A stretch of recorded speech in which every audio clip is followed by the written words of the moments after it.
welcome to the podcast. I am hanging out with Jessica Schafer via Zoom today, founder of My Inner Harbour, which I really want to learn more about. How you doing, Jessica? Good. How are you?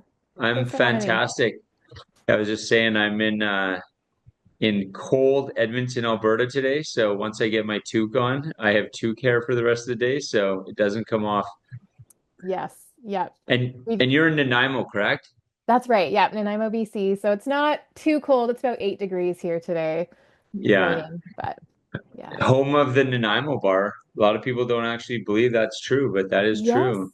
it's true. Yeah, and actually my mother-in-law makes the best Nanaimo bar you've ever Oh, had. really? So That's I awesome. have strong opinions on the Nanaimo bar. Yeah. And is that where you were born and raised, is Nanaimo? No, actually, I'm a recent transplant. I do have roots on the island. My dad was born up island, actually, in Soyantula on Malcolm Island. So he has No, island okay. roots and came back to the island to retire. So I Oh, nice. followed later. I was like, oh, mom and dad are here. Want to be close to family. So Oh, that's awesome. Good for you.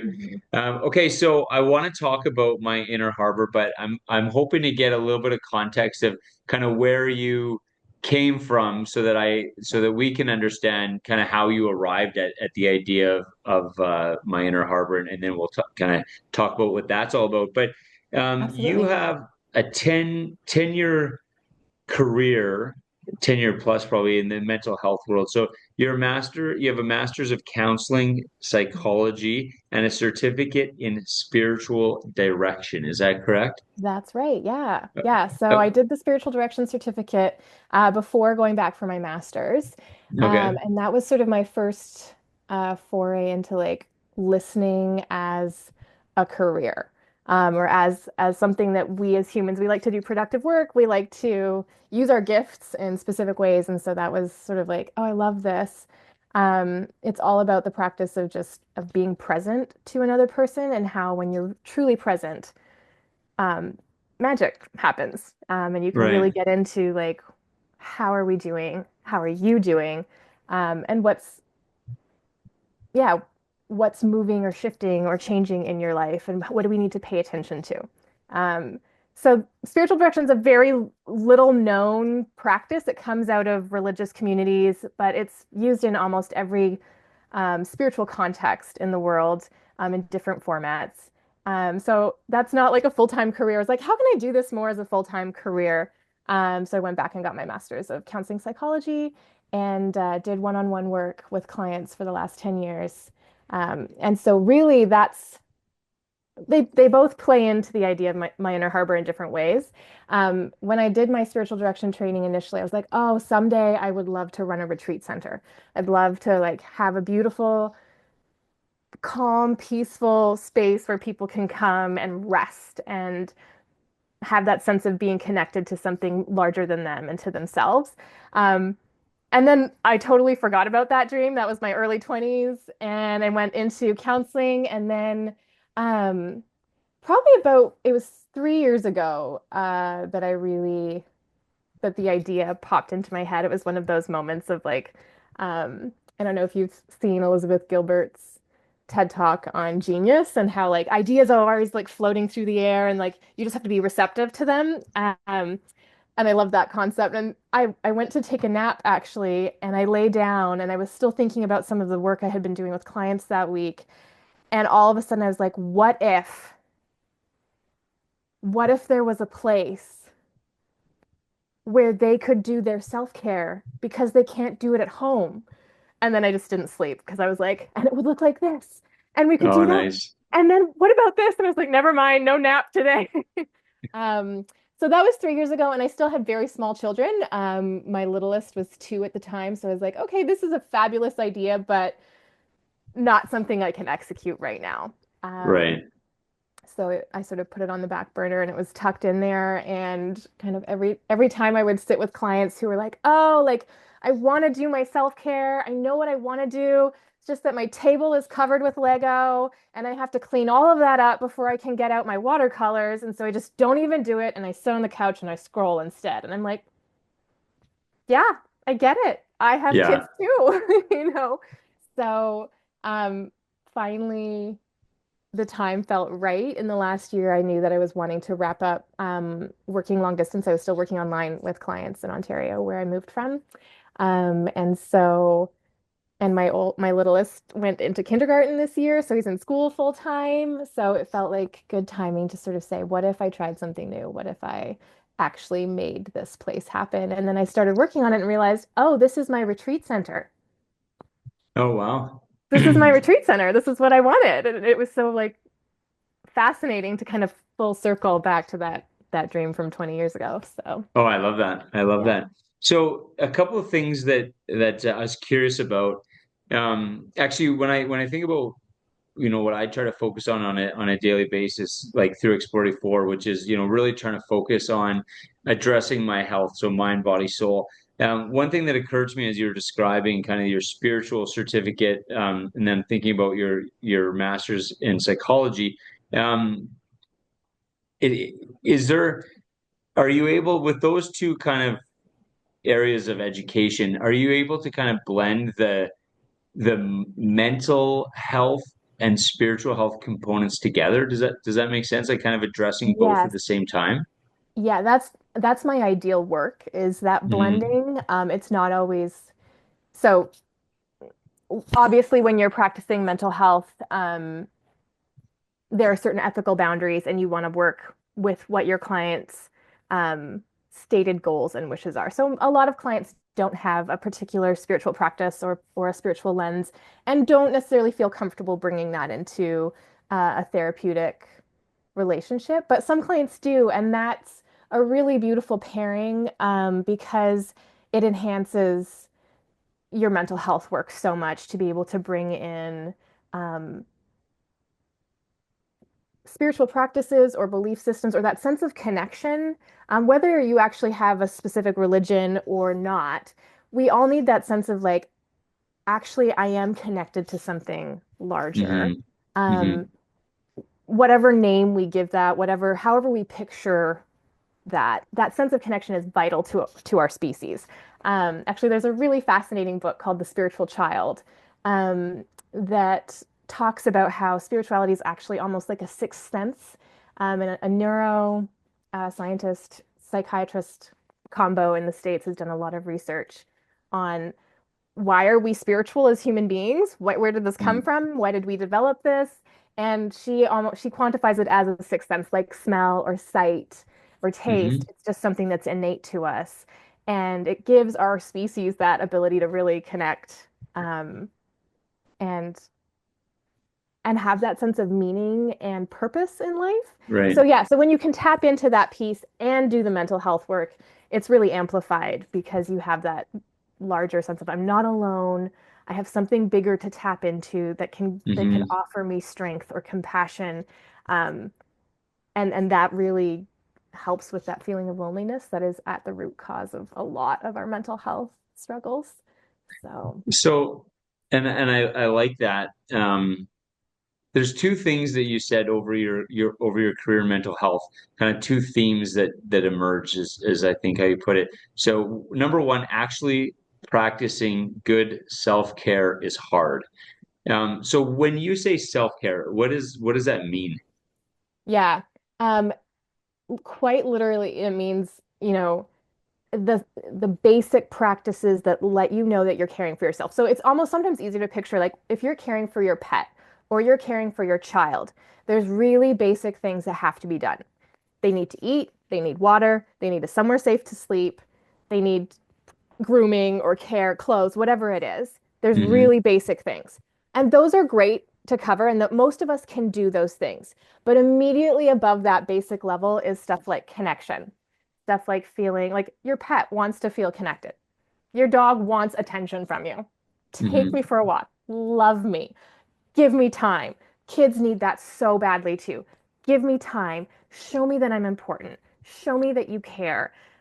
Show me that what I'm interested in is cool and interesting to you, right? And so when we Hmm. can treat ourselves that way, that's self-care. When we can actually be like, wow, like I'm so fascinated that you're really into K-dramas. My sister loves K-dramas. So it's like tell me more about that. But when we can treat ourselves like that, we're giving ourselves that compassion and that care and that attention, Hmm. which we easily often do for others, but don't so easily do for ourselves. So for me, that's what self-care is at the heart. And we do that in lots of different ways.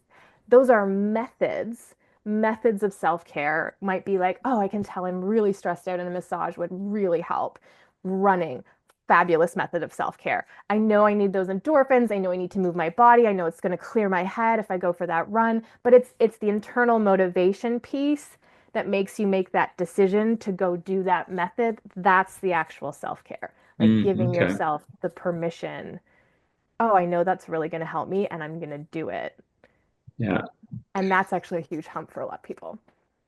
Okay, so I want to talk to you then about, you mentioned running, so how that physical health connects with the mind and the Mhm. mind and the soul. But I first have to ask you what a K drama is.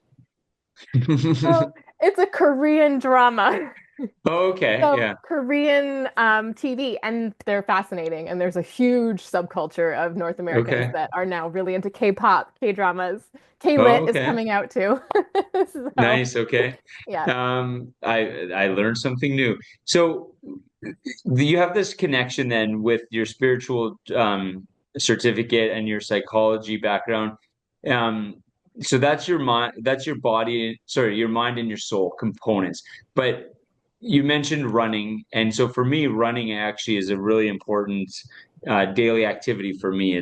Yeah, it definitely helps me, burns my energy, kind of gets my brain kind of like in a level state. But how does physical um, health connect with the mind and the spirit? How do those three all play a connected role? Yeah. Oh, they're so intertwined. And I think unfortunately we're just still figuring out how intertwined they are. For a long time. Like medical science and sort of mental health science was very separate. And we're more and more aware now that like physical health is mental health is physical health. There's such deep we live in our bodies. Our minds are literally in our bodies. Our Right. emotions are in our bodies. And but somehow we've kind of separated like, oh, I'm stressed. Randomly my stomach hurts. I don't know why. Like we're getting better at making that connection. Gabor Mate, Bessel van der Kolk, like a bunch of sort of big names in the psychotherapy, psychology world are doing way more work with like bodies. Um, Hmm. I love Hilary McBride's work. She's a Victoria-based psychotherapist here in Canada, and she does a lot of work around embodiment. And so her book, The Wisdom of the Body, was really big for me, and also practices for embodied living. And it's really about actually seeing our body as a person, which sounds weird. Like, but we think about our body as an it a lot of the time. Oh, I injured myself. My arm is hurt instead of I'm hurt. Me. Hmm. Like Okay, yeah. I'm hurt. How do I care for me? It's like, oh, now I have to go and take care of this instead of how can I care for myself? How can I take care of me? So some of it's that really basic shift of just thinking about our body as ourselves and as something that is so fundamental, like to who we are and how we function in the world, that we're willing to give our bodies, not, I was about to say it, the time, right, and energy that we put into our minds and our emotions and our relationships. And so obviously exercise is a big piece of that. And I think it's tricky sometimes, especially I think maybe for women in the world where we've been given so many messages about how our bodies should look, and how to exercise for weight and all of that stuff, to actually find an authentic way of moving our bodies that feels like Right. caring for ourselves instead of punishing ourselves. So that can be a tricky one to navigate. And that perspective shift really helps about thinking of like, oh, what do I actually enjoy? Like maybe I don't like running. Maybe I Hmm. actually like dancing, or maybe I like, and now I'm blanking, like bowling, swimming. Yeah, What is it yeah, that I like to do? totally. And how can I do more of that instead of being like, oh, I have to exercise for this? Hmm. When So, I always say that to people as well, so to your point, I love running, I love biking, but it doesn't, it shouldn't be, therefore you should bike, you should run. Right. And people really have to figure out whatever it is that they're doing physically, really, yeah, be aware of why they're doing it. Because Mhm. if you're doing it for the wrong reason, if you're doing it because, oh, that's going to, give me the proper body that Yeah. people are looking, whatever the case is, if the motivation is external, it's not sustainable. Is that Yes, fair? 100%. And I think you've hit on a really important point there about the external motivation and in the self-care world as well. Um, so one of the books that's been really inspirational for me is Real Self-Care by Pooja Lakshmi, and she talks about faux self-care and real self-care. And so faux self-care is sort of those external things that it's like, oh, a juice cleanse. That influencer's doing it. That looks great. I should do that. That'll be the Mm-hmm. thing that helps me. And nothing against the juice cleanse. That's a wonderful, maybe, opportunity to do it. But why are you doing it? Exactly like you said. Hmm. Like, are you doing it because you saw somebody else say, this is how you practice self-care and here's what you need to do? Or are Hmm. you doing it because you actually listened carefully to your body, to yourself, and said, huh, like, I think I'm really depleted in terms of nutrition, and probably doing this juice fast will help with some of that. And that's why you're doing it. Like it's a Right. totally different approach. Am I taking this on because I've been told that's really good for me and so I should do it? Or am I actually listening carefully to, yeah, what do I like? Do I like running? Do I like biking? Do I like dancing? What do I want to Yeah, do? So, totally. The second thing, when you're talking about the two themes that had emerged, you said loneliness makes everything harder. So, yeah. so I guess how do we avoid loneliness, or how do we, if we're feeling lonely, or if we see someone in our lives that is clearly lonely, how do we combat that? Yeah, that's such a good question. I think one of the things that is so tough, especially in a post-COVID world, and not necessarily post-COVID everywhere either, but um, w- we have a hard time putting ourselves out there, Hmm. um, because it's such a big risk. Relationships are risks, any Hmm. relationship. And we really kind of caved in and isolated because we had to, and we that Hmm. was what was going to be safe, and that was what we needed to do for ourselves and to protect others. And I think it's been hard to then come back out of that and say, hey, I want relationships in my life, I want friendships, and to start actually doing the work of initiating. We're not great at initiating anymore, and I think some of that's on because we're online all the time with stuff. We don't have as many micro connections like we used to because we can order our groceries from the store, and we can, order packages right Well, to the door for everything. And so you don't have to have all these little interactions every day hmm that help you get over that small talk hump, or, so loneliness is a really hard one to combat because it does demand something of you. You have to take a risk. You mm have to reach out. You have to decide to go to that event that is at the library tonight. It's a free movie in the afternoon. Great, but you have to decide to go. And then when you get there, you have to decide to say hi to the people that are there. And you have to decide to engage in that 15-minute conversation about the weather. And then you have to decide to maybe ask for that person's number if you had a good connection, be like, hey, can we have coffee sometime? Like, that's a lot of decisions. And those are a lot of risks. And I totally understand why people don't want to do that because you're putting yourself out there every time and that takes energy. But if you don't do it, you're at risk of actually incredible health deficits in your life. Like hmm loneliness, there's so much research coming out now that loneliness is like taking years off people's lives because mm they're isolated and alone. And we so desperately need micro connections, even if Yeah. it's just that 15-minute conversation at the grocery store about which brand of pickles you like better. You leave that conversation feeling like I got to recommend my favorite pickles, and that was great. Yeah, and that gives your whole immune system a boost, hmm literally. So, Well, it's interesting because you're So right. I mean, that those little micro connections. Yeah, I was in a coffee shop. I was walking my dog the other day. Like, so I wake up early. We go for a walk, and so part of my routine is I'll go into a coffee shop and get a coffee.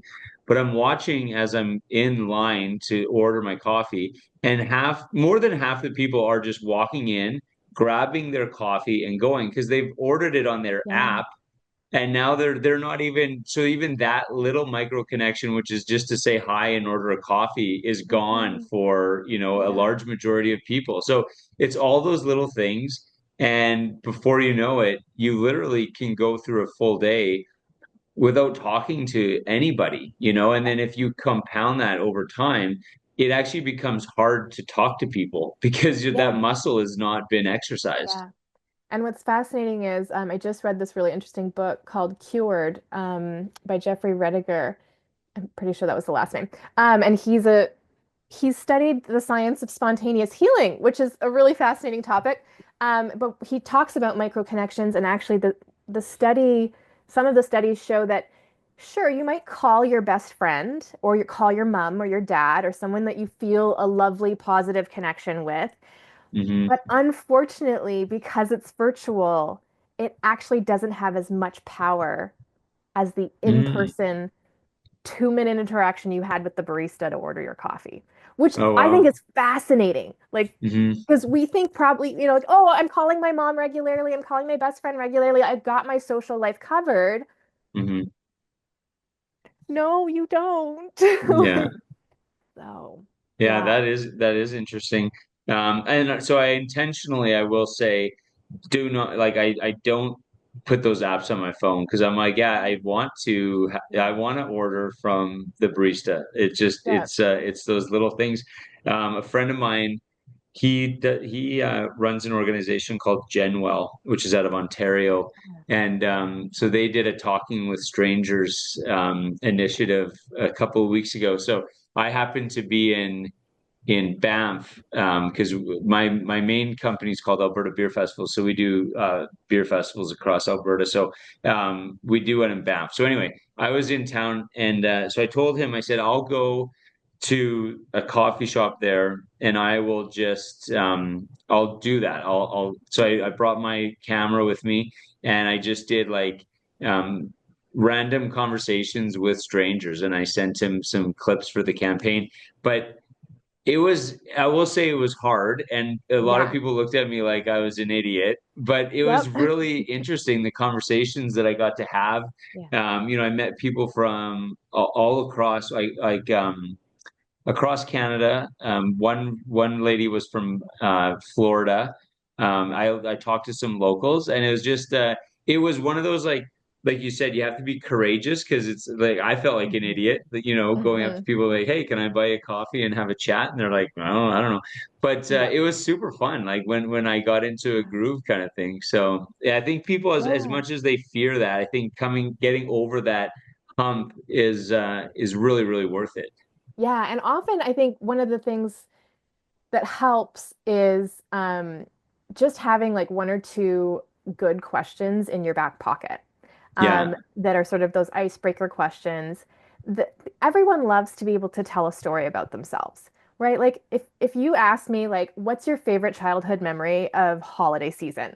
Oh, I Mm. instantly have stories for you. Like Yeah. that's an instant kind of like cool, I get to talk about this and like the things that are meaningful to me, right? So having one or two kind of go-to questions when you're in that kind of scenario and you're like, hey, like I have like 15 minutes to chat with someone, or you're like waiting at a bus stop, or like Yeah. then that kind of gets over that, like I want to chat, I want to make conversation, I want to have this micro connection, but I don't know what to say. Now you have one or two questions you can just pull out and be like, hey, like I'd love to know. I'm interviewing people all over. Best meal you've ever had. Yeah. People will usually have an answer and they'll like that question, right? Like they'll be Yeah. like, "Oh, yeah, I can tell you about that. So I was once at this restaurant, and you've gotten 15 minutes of conversation right there." And it Yeah. it just took being a little bit prepared. So, No, I agree. So I'm curious now. So taking everything that you have kind of, I guess, accumulated over your career. And then even circling back to the fact that this is kind of an idea that you had way back when. Um, what is My Inner Harbor? And what Yeah. was the inspiration for it? Yeah. So My Inner Harbor is a place to practice self-care. Okay. Um, and so when I started thinking about, well, what would that look like? What does that mean? It really is about removing barriers. So my work with my clients, a lot of them were parenting or sandwich generation caregiving for elders and get lost in the mix. And their homes are actually a barrier to doing their own self-care because either they've got a lot of responsibilities in their home that they have to take care of all the time. So it's like kids interrupting, or you can see that the dishes haven't been done, or you know that load of laundry needs to be changed over, or whatever it is, makes it hard to actually sink into that place, to like pause long enough to get into that almost rest state where you're like, okay, now I can listen to myself. Right. What's really going on for me? Where am I at? Okay, yeah, I can feel like I've got a ton of tension in my shoulders. I'm just gonna breathe and like do a stretch. Like to actually get into that moment where we can pay attention is hard very often in your home. So that's a barrier. So I wanted to remove that barrier. What if, like going to a gym, you could just go to a spot that had maybe a lot of the things you would like to do, Hmm. and you could just drop in as your schedule allowed, and then leave again and not have to clean up the collage stuff and not have to put away the yoga mat because your kids are going to use it as a cape later and it's going to run all the way around the house, and not have to like clean up the Lego so there's a little bit of space for you to do some journaling, So Yeah. what if there was that space? So that was one barrier that I was like, okay, I want to remove that barrier. And then the other barrier is the loneliness piece. Hmm. Um, I think even if your house was pristine and you had no responsibilities, if you're there by yourself, it's hard to get into that space of I'm going to sit down and really journal and like take care of, oh, like what am I envisioning for next year? Or like do any of that kind of stuff because you have no one to share it with. Right. And nobody cares that you're doing it. Nobody's like, Yeah. hey, how did your journaling go? You know? And I think that's one of the things people get out of therapy is that you can come back to your therapy session and be like, I journaled and I had this realization and it was like, wow, aha moment. And someone's excited for you. Your Right. therapist is like, oh my gosh, I'm so proud of you. Like, great work. And we need that feedback to continue our own work, to do our development as people. And so this my goal, my hope is that this would be a community where you can show up and you see other people doing their work. And so even if it's not like I'm going to share what I journaled with this person, even if you're not doing that, you know that all these other people are doing their work and you feel like you're part of, like they Right. care that you're there too. It's that sort of exchange of energy of like, look at all of us doing our work. Like, great job, guys. Like Yeah. we're doing it, even if it's not about actually sharing the internal movement or whatever that happened, you feel that sense of reciprocity of Yeah. exchange. Somebody else was there too, also doing it. I like that. So I was wondering, so as you were talking, I'm always curious because when people, I get it because I have two kids and so I have a business, so I know that like how busy people can be and how they're getting pulled in a lot of different directions. Do you think though that for some people they keep themselves busy so that they kind of have excuses not to do the self-care? Oh, 100%.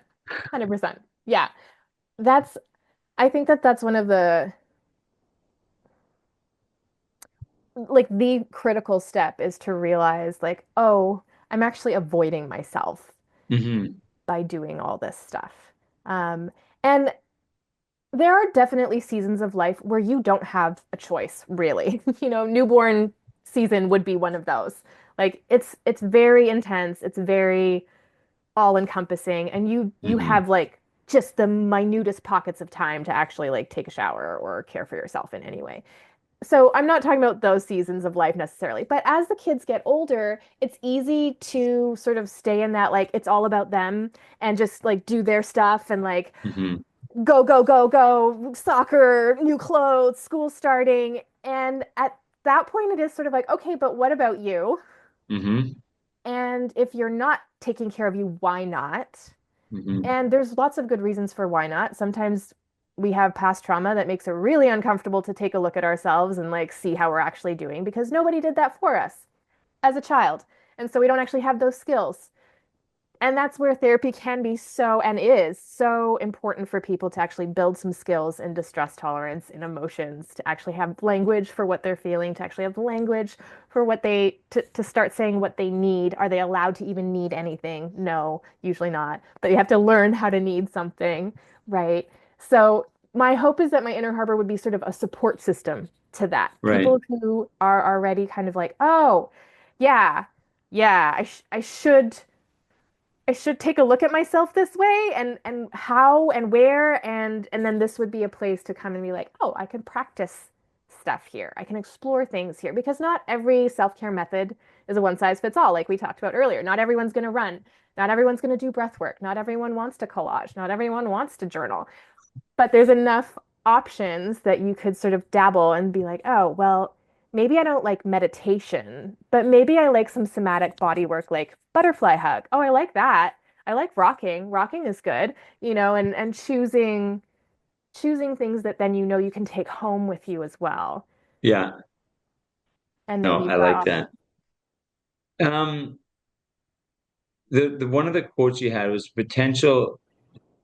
My inner harbor has a potential to enhance community resilience. So, what is community resilience?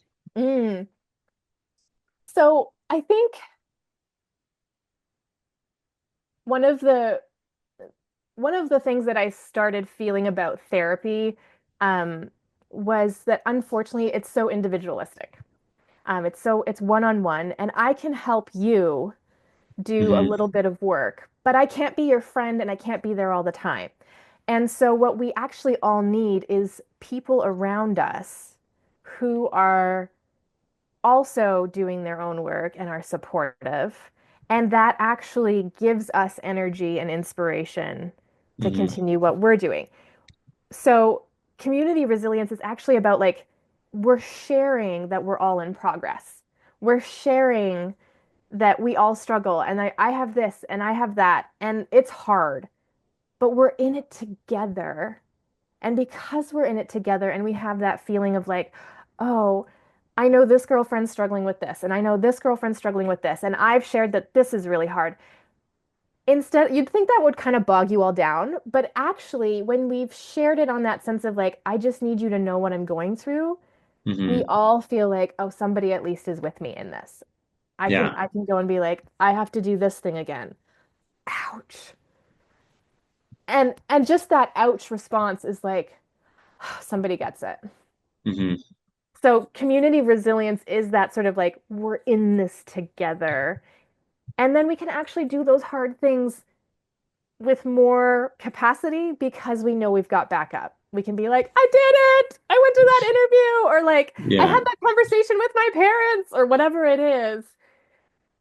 And you have that support. You have that sense of like, we can persevere. We can continue. We can keep doing this because we know that just having that support isn't going to solve it. That's the other piece. I think often in our friendships, we feel like, oh, I wish I could just solve this for them. I wish I could just make Right. it go away. But actually, your friend doesn't need you to make it go away. They just need to know that you're there. They just need to know that you've understood how hard this is for them. Yeah. And then you can keep Well, going. because I'm curious about that whole dynamic because sometimes when you're in that kind of group dynamic like that, it's almost like a race to who's got the most miserable story. Like, you know what I mean? And it's Yes. just like there is no progression. It's just this like, oh, you had to wake up at 6 in the morning with your kids. I had to wake up at 5 in the morning with my kids. Oh, don't even get me started. I didn't even go to bed last night. And it just is like Yes. this, like who has like a worse life? And it's not a race to like so what I would hope is like, it's like I understand the idea of complaining to each other and having that voice, but with the idea that there's a progression towards like improving your life and not just being in a Yeah. dynamic of who's got it worse kind of thing, you know? So I think the key difference for me there is, and I totally agree, sometimes it becomes just this like, okay, no, no, no. There's a fine line between complaining Hmm. and sharing the reality of your life. Right. And so for me, the key phrase here is other people are doing their work. Oh, So hold on one second. Sorry, I'm just gonna press pause. I'm just going to go to video. no problem. There we go. I had to change my other computer or my other camera didn't like me anymore. It was getting Oh, too hot, it said. So, no worries. No all worries. right. So, sorry, you were saying? So the key sort of difference for me there is that you are doing that with people who are also doing their work. So Okay. you've had this, there's sort of this baseline understanding that because we're all actually engaged in self-care and self-development, and we're actively working on caring for our own health and our own growth, that Hmm. then when we share something that's hard, the implication is I'm already working on it. Like I am already Hmm. caring for myself. I'm already doing what I can to make sure that I don't get stuck here. But I'm Hmm. reaching out for support from that place, knowing I can't do it on my own. And so it is that like I'm reaching for support so that we can survive this well, you know, Yeah. get through it in the most sort of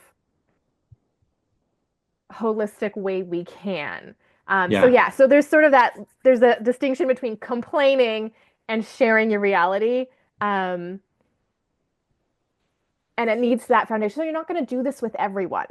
You're not going to Right. do this with like your sort of acquaintances or your neighbor who you don't know very well, or like you're going to do this with the friends that you've seen kind of go through some stuff and where you've all kind of talked about what you're doing. So it's Yeah. yeah, No, that's what I I hope like the that. community could be because there's sort of that like in within this container of My Inner Harbor where the intent and the goal is to care for ourselves well. We've laid Hmm. that foundation and we can start building that kind of friendship where it's like I am doing my work, but I also need you to know how tough this is. And Yeah. can you support me here? Yes, absolutely. And I like that because as long as there's like a progress being made, you know what I mean? It's like it's easier to listen and to kind of have um that community as long as there's like that understanding of like, okay, how are we trying to get better, which I think is important. You had so no, my phone is ringing now. I'm really curious about the idea of work. I would say life balance. And I talk to a lot of people who say life balance doesn't exist. You'll never have like, a work-life balance or anything like that. But as you were talking, I was thinking about it in terms of like maybe there's a balance between, taking care of outward things and taking care and having self-care. So how do you define whether it's work-life balance? How do you define life balance? Because you have Mm. children, you have a career, you have a lot of things going on. What does a healthy balance in one's life look like to you? Yeah, Or how I does think one even start to even get there? yes. Oh, my values, core values. You have to start with your core values. What what really matters to you? What are Okay. the core qualities? So there's a difference between things that you value, like Hmm. free time or financial stability or good friendships. Those are all things you value. But unfortunately, Okay. those are things that could actually be taken away from you Okay.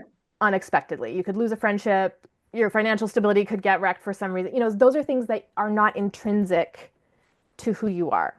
So Hmm. core values are things like I really value rest. And what I mean by rest is like I'm going to slow down and take a deep breath. And no one can take that away from me. So even Right. if my kid is melting down, I can actually pause right now and take a deep breath and get to that place of like, I'm going to just rest right here for a minute. Right. And that's very hard to do. I'm not saying I get that every time, but No, I of course can, not. Yeah. right? And so figuring out what are my top priorities, what are my top qualities that I know are so critical to who I am that I'm going to align Hmm. all of my decisions in that. And so I think, sure, work-life balance, the word balance might throw people off in terms of it has to be equal. I don't think it's a myth. I think when we choose to live our lives in line with our core values, then everything actually does feel pretty balanced. And yeah, there's moments, there's seasons, like we've talked about, like newborn season or even holiday season. Things are a little out of balance because there are more expectations or requirements, right? Right. But when you know what your core values are, you can navigate that holiday season with more equanimity because you're like, I know what my values are. I know what to say no to. I know what I don't want to give energy to. I know what I don't want to put into my schedule because I'm so clear on what does matter Hmm. to me. Okay. No, I like that a lot. You've mentioned a couple of books that you've read or that you're reading. Cured, I think, was one. Spiritual Child being another, and I know you had a list of some other ones. Um, is there a certain topic that at this point in your life that you're really curious about or that you're leaning into? Oh, that's a good question. I think I'm right now the focus has been getting my inner harbor up and running. So it's like self-care, like really digging into what does that mean? What am I actually Hmm. trying to promote here? What am I practicing what I preach? So self-care has been the biggest, just continuing to think through what does that look like. Um, but I think like sort of more on that professional brain, kind of like therapist hat. Definitely the mind-body connection is something that I think is huge and really important shift in psychotherapy is to be more and more cognizant of how do we use our bodies to heal as well. So if I'm in a therapy session, how do I get a client to notice what's happening in their body while they're talking about something and to pay attention to that physical reaction and then to work with that physical reaction instead of just focusing on the words that are coming out of their mouths because Hmm. traditional talk therapy was just, oh, you said this, so let's explore that more, and Hmm. maybe didn't see how like the knee was bouncing the whole time, and it's like, Oh yeah. oh, okay, like what's happening with that knee there, like let's talk about your knee, or let's feel like let's just take a Mhm. breath and send some air down there. Like what's happening and can we get ourselves? And so more and more therapists think like this whole shift is happening, but that's really like I really appreciate sort of seeing how therapists are incorporating more and more somatic practices into their work and the way that's informing mental health. I like that, and I was actually having that conversation last week with a lady, and that whole idea of the mind body connection is often like okay, how can you listen to yourself and almost use your body to do what your brain is telling you? But when she was explaining it to me, similar to how you just said, it's kind of like, but how do you also let your body tell your brain. Yeah. It's a two-way conversation. It's not a Yes. one-way conversation, right? Yes. And I think that's really important because if there's so many things that manifest themselves physically, and I think we need to be Yeah. able to look at ourselves and be like, well, your body is telling you something. So I guess how does someone start listening to their body? Are there easy things that they can start doing to do that? Yeah, yeah, there's some really sort of simple practices that can get you started. So one of them is just actually a very basic body scan, which we often will do in a yoga class or something Hmm. similar. And it's just sort of actually just paying attention from the top of your body all the way down to your feet, just sending your attention to those places. So it's very quick. It's just sort of like, okay, thinking about the top of my head, thinking about my face, thinking about my shoulders, and noticing, is there anything going on there? Like, can I actually feel this sitting on the top of my head? So it's sort of like Hmm. paying attention to sensation. Can I feel my glasses on the bridge of my nose? Can I feel where my sweater and my hair are touching my neck? Like to really just sort of actually tune into our physical sensations, which Hmm. we very often just tune all of that out And then, days later, we're like, why do I have a crick in my neck? And we're like, oh, I was sitting at the computer like this for ages, and we just weren't thinking. So Right. doing a very simple body scan is like a great way to start paying attention to your body. And then once you sort of have that, like, oh, now I know how to pay attention to different parts, then you could actually just start by asking a question. Is there anything my body wants to tell me right Hmm. now? Or if you are in like a situation where you're feeling elevated or feeling triggered, to be like, huh, I wonder if my body has anything to say right here. Like for instance, if my child is melting down and it's feeling very tense and it's Hmm. feeling very like, oh no, I have to fix this right now. And if I just pay attention to like, oh, look what I did with my shoulders. Hmm. Yeah, yeah, yeah. Okay, Yeah. now I can talk to my child instead of stop, right? Like everything's tense instead of so things like that, once it's just about the noticing, and then we have choice. Yeah. Once we know how to pay attention, we have choice. Oh, I just noticed that. Can I change it? Do I want to change it? What will it take to change it? Do I need to leave the room so that I can get my shoulders down? Like Right. Yeah. what will help me here? Yeah. Um, so I wanted to ask you if you had we talked about a lot of different things. So I'm going to narrow this in so that it's a little bit easier maybe for you to answer. But I'm curious if you have advice. But I'll frame it in the fact that I think one of the things that you talked about that's really important is loneliness. Because I think to some degree, COVID definitely did amplify it for a lot of people, right? If they were already kind of dealing with it, it made it worse for a lot of people. Um, One thing that I try to approach things at is making things easy because a lot of times topics seem really big and really overwhelming. And so from a loneliness perspective, what is something that you would recommend someone can do that would be like an easy thing to just kind of start addressing it, start chipping away at it so that they can overcome their loneliness? Yeah.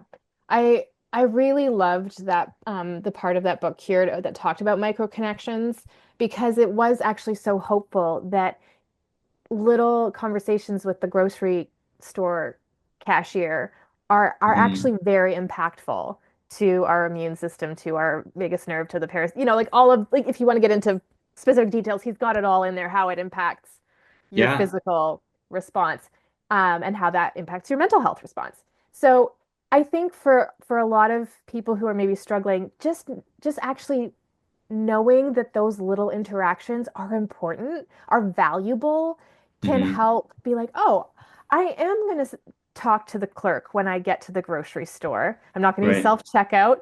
I'm going to go to the line with the clerk and I'm going to say, hi, how's your day?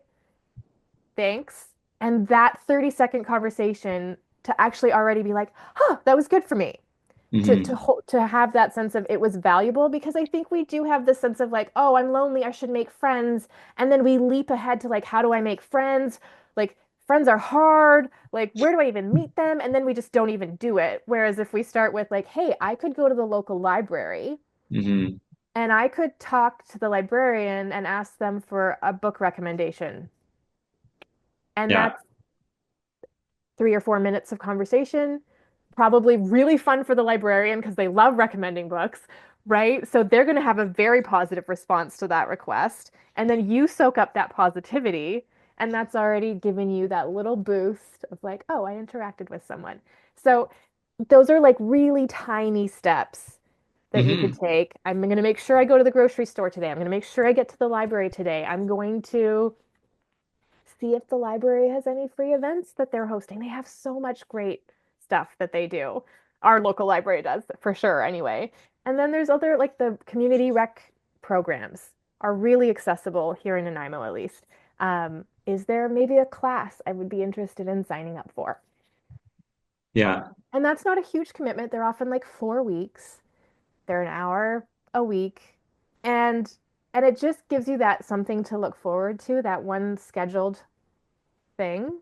Um, so yeah, those would be small steps that people could take just to get over that. Like, I don't even know where to start. Yeah. It feels Well, and too that's the big. thing, right?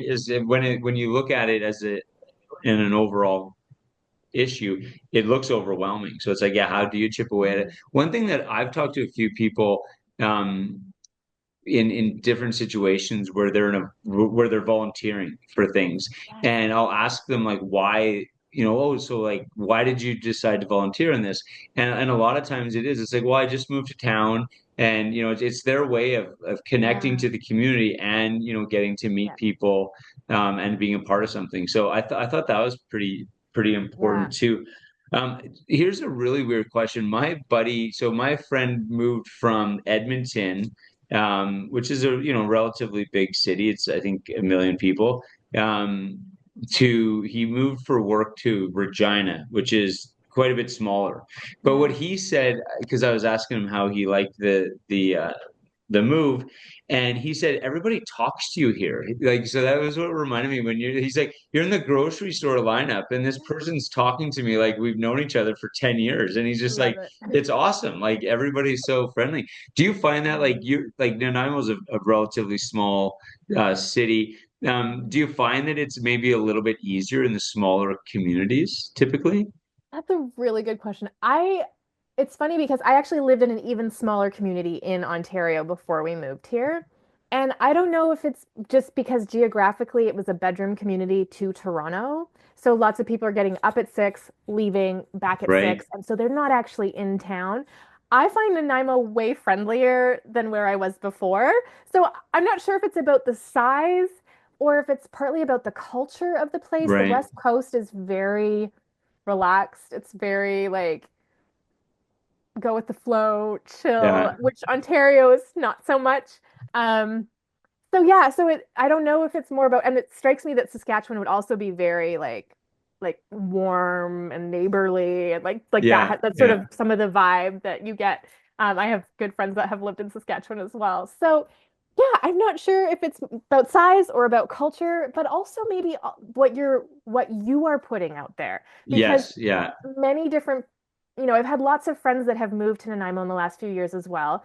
And all of us have experienced, for the most part, people being very warm and very like friendly. And we've all like made good neighbor connections and stuff. And then we've heard of other people moving and being like, I can't meet anyone. And so that seems like, oh, well, what's the difference here? So I think some of it is also what are you putting out there? Are you putting out a friendly face? yeah, Like if you're standing in the grocery line, are you looking around or are you on your phone? And right. if you are looking around, are you responding if someone smiles at you? Or are you kind of like, oh my gosh, why is that person smiling at me? Yeah, Like so totally. some of it is about what you are putting out as well. And I think that's an important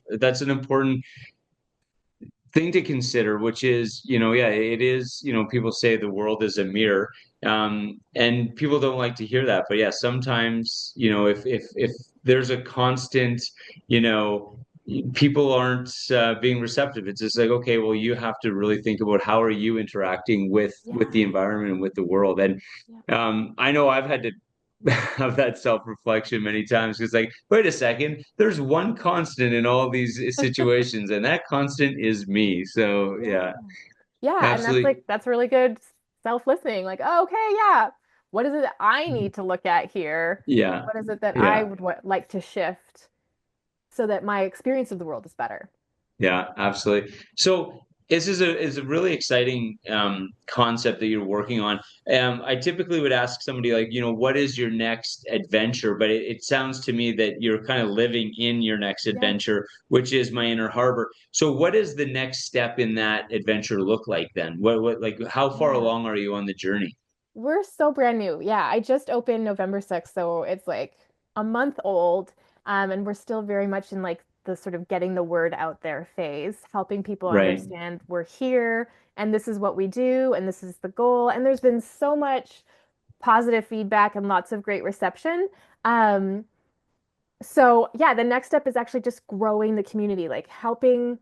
I think there's a lot of positive sort of appreciation for the idea, but Hmm. now it's like, how do we put it into practice? And I think Yeah. that this is an interesting piece too about intention and choices and values. Like we do actually have to choose to make changes to how our routine is to Hmm. include the things we need to include in our lives. So hopefully the next step is people choosing to actually really create routines that are sustainable for them in terms of taking care of their self-care and building community. So yeah, I hope the community will grow over the next year. Well, good for you. I think that this is, yeah, very much in line with what I think we need more of in the world, which is those opportunities to interact in ways that are, I think for a long time a lot of what you described was seen as, yeah, do that when you have time. The priority is, work. The priority is this. And, people are coming to the conclusion that, well, the only thing I haven't taken care of in the last 20 years is myself. And, I have a friend who recently retired and he loved what he did for work. But in hindsight, he's like, I wish I would have taken more days that I could have taken because ultimately, Yeah. nobody cares. Like at the end of it, it's just like I could have done more for myself throughout the journey and still had fun at work, but taking better care of myself. Mhm. So I think what you're doing is allowing people, maybe giving people permission to take that time and take care of themselves. And as Mhm. other people, it's a compounding thing, right? Yes. As you create an environment where people can see that everybody's doing that, it kind of gives everybody that permission to make it a part Yeah. of their lives. So I think what you're doing is really important. And yeah, I really appreciate that you took the time to share it with us. Thanks. Yeah, no, it's been my pleasure. It's been really fun Awesome. to chat. Well, I will be, I got to make my way to the island for a few different reasons. So I'll come in Yeah. and check it out. Yes, And awesome. Pop by for a tour anytime. and I'll give you away like a lot of notice so that you can get, you said your auntie makes the best Nanaimo bars. Yes, So my mother-in-law. Yes, but I do your have the recipe. mother-in-law. So if she's not around, I can do Okay, it. sounds good. Okay, Yeah. thanks so much. Thanks so much. It was nice Okay, to meet you, Mark. take care. You too.